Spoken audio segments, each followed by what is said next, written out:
Guys this is me Aman and welcome to tutorial 360। जैसा कि आप लोगों को पता है कि हम लोग इंडियन पॉलिटी बाय लक्ष्मीकांत की जो बुक है उसको हम यहाँ पर डिस्कस कर रहे हैं।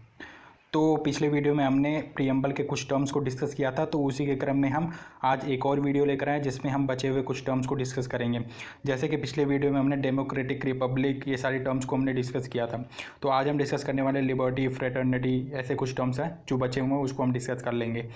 तो टॉपिक पर जाने से पहले मैं आपसे एक रिक्वेस्ट करूंगा, अगर चैनल पर पहली बार आए तो जरूर चैनल के साथ जुड़े, इससे हमें काफ़ी मोटिवेशन मिलेगी। तो बिना किसी देरी के हम अपने टॉपिक पर चलते हैं। तो सबसे पहले टर्म हम डिस्कस कर लेते हैं, लिबर्टी। यानी लिबर्टी का मतलब क्या है। प्रीएम्बल में ये वर्ड्स मेंशन है कि लिबर्टी क्या होता है, हमें ये जानना जरूरी है। तो the term liberty means absence of restraints on activities of individual. यानी कोई भी इंडिविजुअल है, कोई भी एक्टिविटी करता है तो एब्सेंस ऑफ रिस्ट्रेंट होगा, यानी किसी भी प्रकार का रोक नहीं होगा उसके ऊपर। And at the same time providing opportunity for the development of individual personality. यानी वो अपने इंडिविजुअल पर्सनैलिटी का विकास कर सकता है, उसी समय में उस पर कोई रोक भी नहीं होगी और वो अपनी इंडिविजुअल जो पर्सनैलिटी है उसका विकास कर सकता है, डेवलपमेंट कर सकता है, ऐसे उसको अपॉर्चुनिटी प्रदान की जाएगी। The preamble secures to all citizens of the India liberty of thought, expression, belief, faith, worship their fundamental rights enforceable in a court of law in case of violation।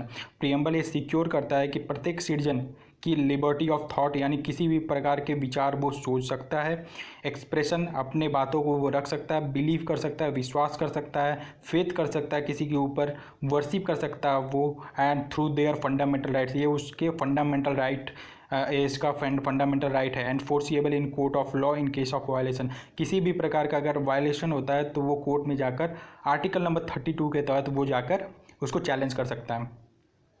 Liberty as elaborated in preamble is very essential for the successful functioning of the Indian democratic system. तो यहाँ पर liberty जो है preamble में जो mention है वो किसी भी डेमोक्रेटिक सिस्टम में, चाहे वो इंडियन हो चाहे किसी भी, उसको सक्सेसफुल फंक्शन के लिए काफ़ी ज़रूरी होता है।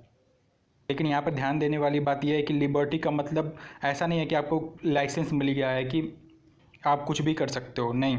आपको to do what one likes and has to be enjoyed within the limitation and mention in the constitution itself. यानी कॉन्स्टिट्यूशन में जो लिमिटेशन रखी गई है उसी के अंदर रहकर आप ये जो राइट्स आपको मिले हुए हैं उसको आप इंजॉय कर सकते हो।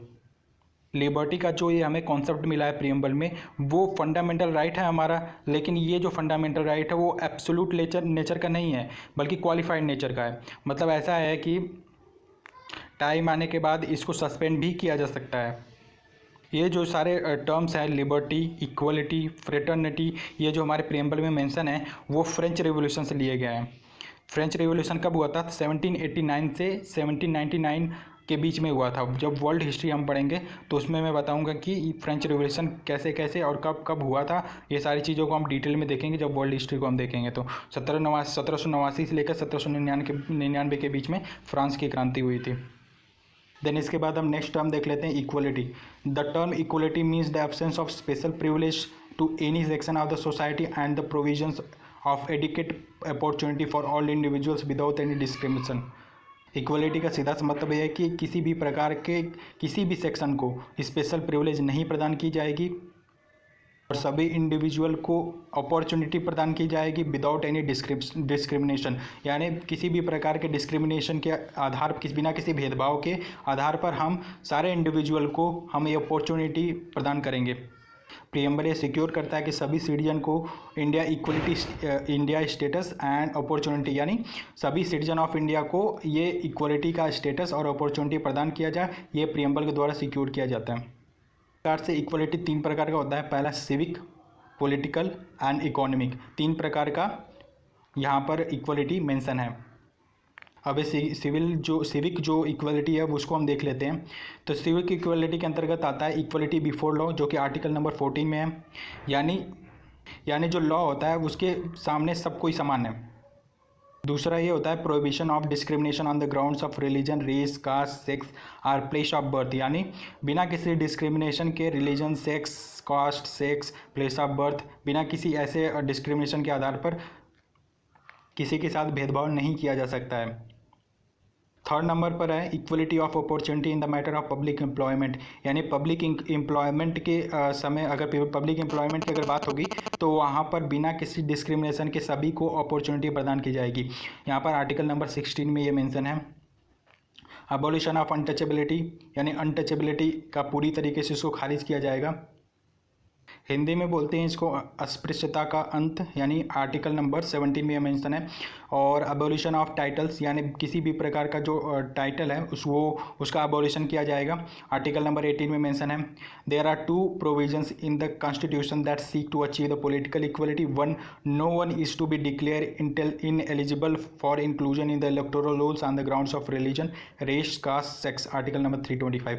आर्टिकल नंबर 325 में ऐसा मेंशन है कि बिना किसी भेदभाव के, कैसे भेदभाव के, रिलीजन, रेस, कास्ट, सेक्स के भेदभाव के आप किसी को इलेक्टोरल में आप किसी को भी इनएलिजिबल नहीं ठहरा सकते हो, जो कि आर्टिकल नंबर 325 में मेंशन है।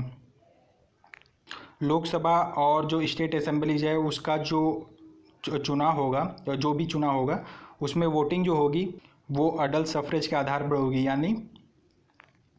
यानी कोई भी एलिजिबल जो भी सिटीजन है वो वोट कर सकता है, आर्टिकल नंबर 326 में मेंशन है। एंड यहाँ पर लिखा हुआ the directive principles of the state policies, जो कि आर्टिकल 39 में है। Secures to the men and women equal rights to an adequate means of the livelihood and equal pay for equal work, यानी इक्वल पे दिया जाएगा उसको equal work के लिए, यानी अगर समान कार्य अगर पुरुष भी कर रहा है, समान कार्य अगर महिला भी कर रही है तो उसके लिए इक्वल पे दिया जाएगा, जो कि आर्टिकल नंबर 39 DPSP में मेंशन है। तो यहाँ पर इस वीडियो का यहीं पर अंत करते हैं। मिलते हैं एक नए वीडियो में एक नए टॉपिक के साथ में। अगर चैनल पर पहली बार आए तो जरूर चैनल के साथ जुड़िए, वीडियो को लाइक करिए, दोस्तों के साथ शेयर करिए। कोई भी क्वेरी हो, डाउट हो, सजेशन हो तो आप लोग कमेंट बॉक्स में लिख सकते हो। मिलते हैं एक नए वीडियो में एक नए टॉपिक के साथ में। वीडियो को देखने के लिए धन्यवाद।